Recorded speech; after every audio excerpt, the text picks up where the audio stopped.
Mesdames, Messieurs, soyez les bienvenus à votre rendez-vous hebdomadaire avec un sage.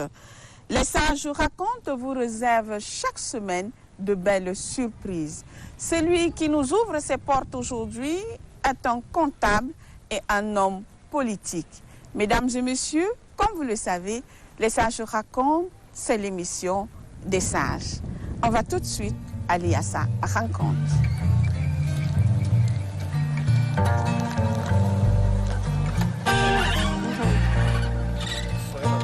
Merci beaucoup. Merci. Merci.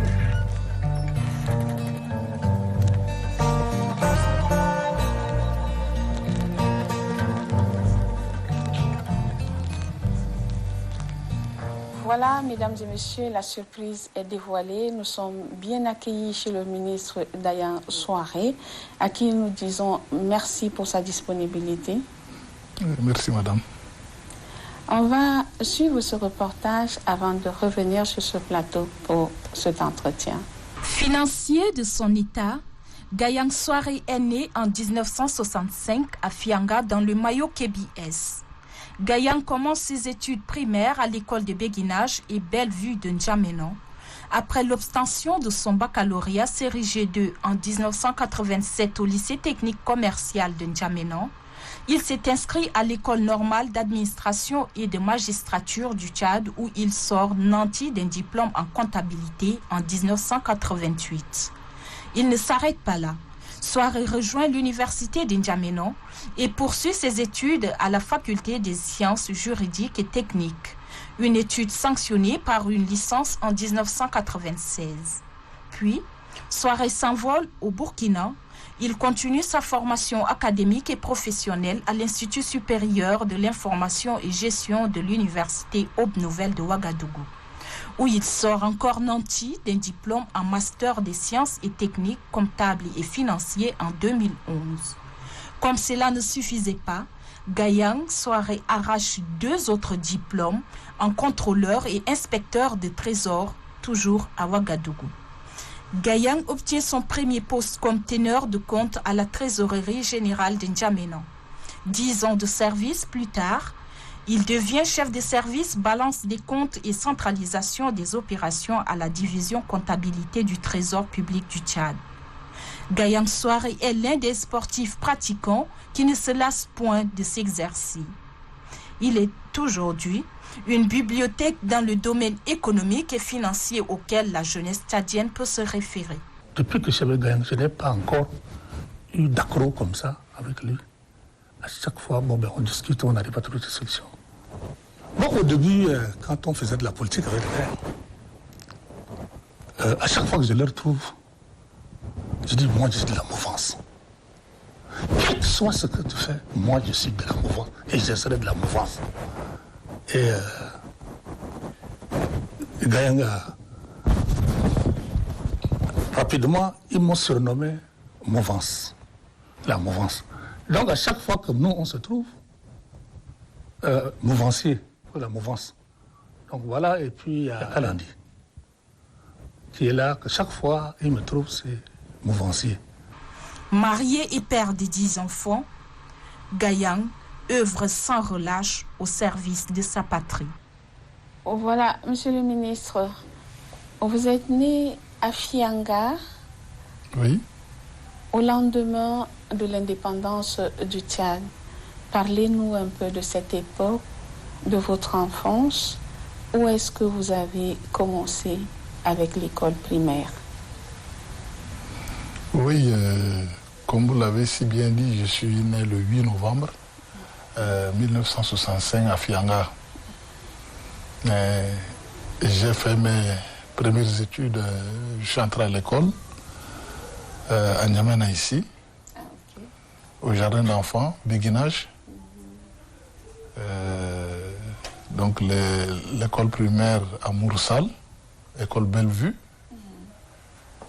Et par la suite à l'école du centre, où j'ai obtenu donc mon CEP en 78. Et je suis entré au collège général d'enseignement numéro 1 Ici à N'Djamena. Ici à N'Djamena toujours. Et avec les événements de 1979, février, on a dû donc quitter N'Djamena pour repartir à Fianga. Donc nous sommes restés à Fianga Il y avait eu accalmie.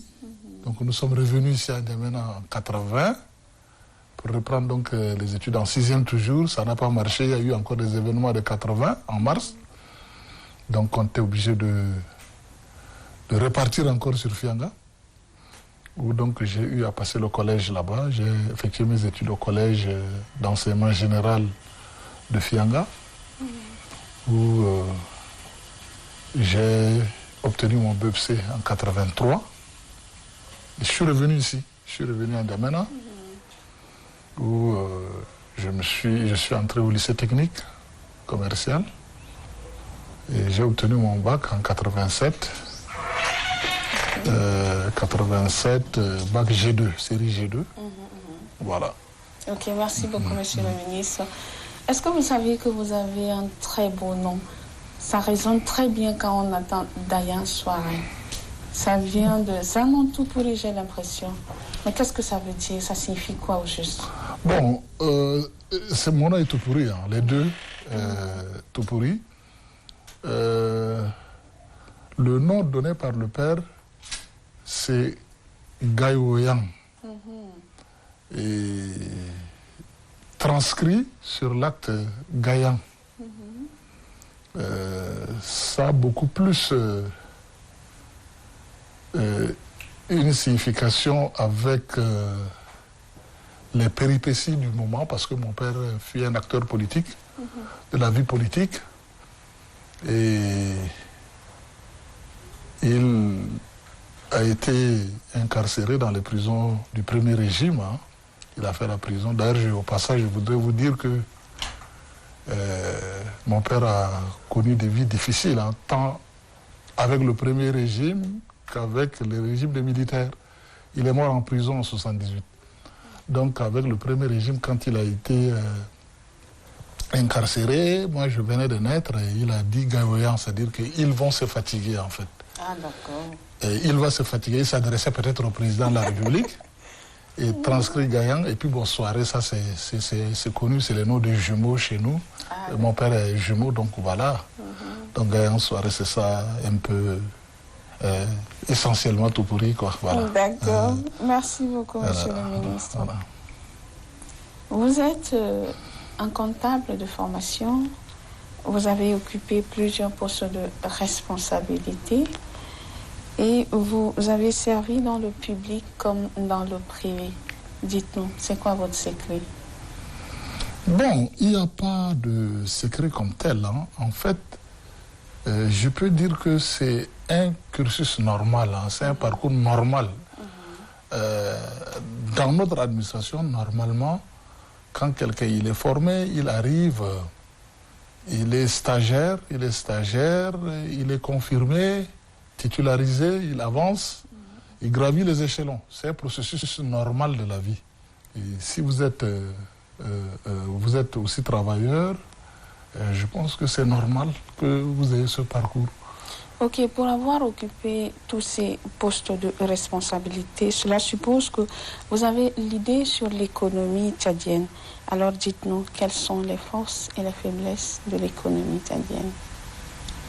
Oui,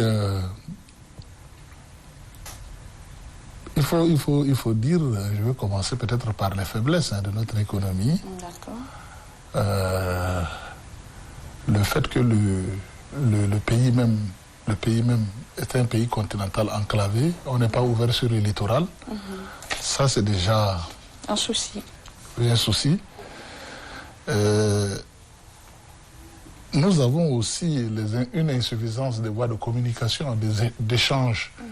Je ne vais pas parler d'autres, mais ne serait-ce que les routes même, c'est insuffisant. Il n'y a pratiquement pas de voies ferroviaires, ce qui fait que ça ne facilite pas les échanges. Parce que pour que l'économie se développe, il faut donc échanger, il faut donc échanger les produits, que ce soit même les personnes, il faut qu'ils se déplacent facilement. pour réaliser leurs affaires. Et quand il y a vraiment insuffisance de voies de communication, ça pose ce problème. Nous avons également la question de la problématique liée à la disponibilité de l'énergie. Une économie aujourd'hui, quand il n'y a pas d'énergie, ça vraiment ça pose problème. Et il y a également la question de l'industrialisation. On n'en a pas assez. On n'en a pas. En sortant de la maison, il y a une voisine qui m'a interpellée. Elle m'a posé la question de savoir où est-ce que j'allais. Je lui ai dit, bon, je vais pour un enregistrement avec monsieur le ministre. Elle dit, ah tiens, est-ce qu'il va vous accueillir? Je suis restée silencieuse, je n'ai rien dit, mais bon, j'ai dit, mais pourquoi cette question? Est-ce que vous n'accueillez pas les gens? Bon, peut-être que les hommes, les personnalités d'un certain niveau n'ouvrent pas leurs portes. Je pense bien. Je pense bien. Mais moi, personnellement, je ne suis pas de ceux-là. Et puis, je ne perds pas les pédales. Hein. Je sais que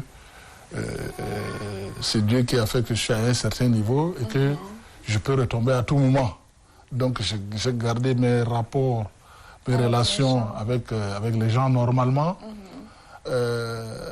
D'ailleurs, beaucoup de gens me posent la question, mais pourquoi vous ne vous promenez pas? Parce qu'en ce moment, en tant que PCA, je dois avoir un garde-corps. Hein. En venant, vous n'avez pas vu qu'il y a un militaire devant la porte. Non.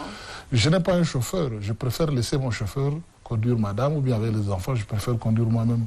Je ne suis pas inquiété, malgré les responsabilités que j'ai occupées. J'ai gardé mes relations avec mes amis d'enfance, que ce soit avec mes voisins. Et donc, la question là, c'est dû au fait peut-être que certains hommes politiques ne s'ouvrent pas. Mais moi, personnellement, je n'ai pas ce problème, que ce soit avec le voisinage. Je voudrais particulièrement avoir une pensée pieuse au maréchal Idriss Déby Itno, qui a contribué beaucoup pour ce parcours, mais également les autorités de la transition. Les autorités de la transition qui continuent de nous faire confiance en nous nommant à ce poste de responsabilité. Donc pour moi, c'est un remerciement donc, à l'endroit de toutes ces personnalités, de ces plus hautes personnalités. Et je finirai par dire que merci beaucoup au bon Dieu qui a fait de nous ce que nous sommes à ce jour. Voilà, mesdames et messieurs, c'est ici que s'achève cette émission. Je rappelle tout simplement que j'étais en compagnie du ministre Gayan Soiré qui nous a reçus ici chez lui. Mais avant de partir, mesdames et messieurs, j'ai un coup de cœur à lancer. J'invite les femmes à venir participer à cette émission, car depuis que nous avons commencé, aucune femme n'est passée. Ce plateau, c'est aussi votre plateau. Alors les dames, vous êtes attendues. À très bientôt.